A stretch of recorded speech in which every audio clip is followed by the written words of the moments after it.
ఉప్పు లేనిదే దేనికైనా రుచి రాదు. అయితే కొంతమంది చప్పగా ఉందంటూ ఉప్పుని ఎక్కువగా తీసుకుంటారు. దానివల్ల అనేక సమస్యలు వస్తాయని చెప్తే మేం వాడే ఉప్పు ఆరోగ్యానికి మంచిదే అంటూ వాళ్ళని వాళ్ళు సపోర్ట్ చేసుకుంటారు.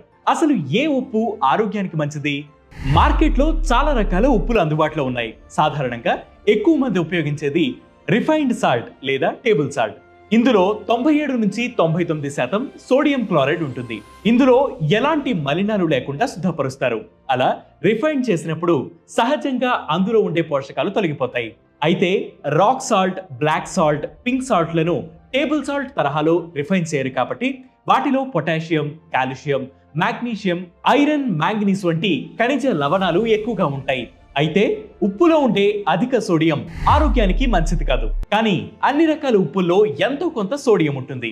ఉప్పు ఎక్కువగా తింటే బీపీ పెరిగిపోతుంది, రక్తనాళాల మీద ఒత్తిడి పెరుగుతుంది. ఇది గుండె జబ్బులకి కూడా కారణమవుతుంది. అంతేకాదు ఉప్పు ఎక్కువగా తింటే జీర్ణ వ్యవస్థకు కూడా మంచిది కాదు. ఇది గ్యాస్ట్రిక్ అట్రోఫీ, గ్యాస్ట్రిక్ క్యాన్సర్లకు దారితీసే అవకాశం ఉంటుంది.